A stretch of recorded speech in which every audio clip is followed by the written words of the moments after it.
Terraria has many weapons, like a lot.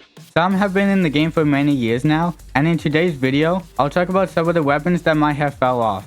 Make sure to like and subscribe, own if you want to, and let's get into it. Now I just want to say right before we get into it, I do want to mention that I have been playing since 1.2, so I might have missed a weapon or two. We are first going to start off with the Terraria Stormbow. This weapon was insanely good for bosses like the Destroyer with Holy Arrows, but once 1.4 came out, they nerfed it quite a lot.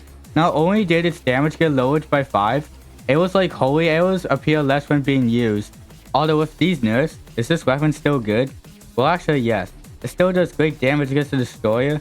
Weapons like the Shadowflame Bow and the Dart weapons can actually get pretty close to it, but even then, it's still one of the best options. Now of course there's the Superstar Shooter, which is way better for it by like 5 times or more, but it is quite hard to use due to stars being used. Now against bosses like the Trins, it does a little bit worse at, its arrows aren't always going to hit the boss, and weapons like a Repeater or the Onyx Buster feel a little bit easier to use. So overall, this weapon did get nerfed quite a lot, but to this day, this weapon can still be quite powerful. Next up we have the Mega Shark.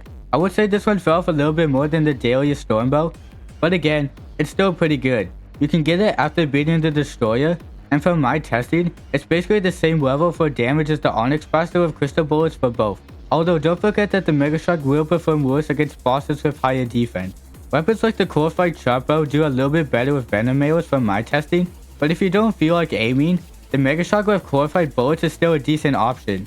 Also, this weapon hasn't gotten any changes since 1.3, so it makes sense why you might be a little bit weaker. But overall, this weapon is still pretty good. I do think the Glorified Sharpbow is better than the Mega Shark, but to be fair, you do get it after all 3 mechanical bosses are defeated. Next up, we have this weapon which I'm not even going to try to pronounce. And I'll be real, I probably used this weapon only once, so I don't really have much to say about it. But this weapon got a big nerf. It got its damage lowered from 70 to 60, its speed became slower, and worst of all, it only gives 25% attack speed from melee speed buffs. This weapon was used for bosses like Pantera, but you could simply just tank the boss while standing still. I'm not too sure if you can still do this in modes like Master Mode, so let me know in the comments down below. So overall, I don't really know what to say about this weapon, but it did get some pretty big nerfs. Last up, which I think had the biggest downfall, is the Water Bolt. And what's weird is that this weapon has had 0 nerfs and has only had buffs to it. So what really went wrong? Well, the big change that they made is the way you obtained it. Before 1.4, you could find a water bolt above the surface at the dungeon, so if you got lucky, you could get one without even fighting Skeletron, which made this the best mage weapon you could get, and arguably one of the best weapons pre-boss, excluding all of that Weaver Shark stuff that was back then. But how does it compare to other weapons? Well, for your answer, it's not good.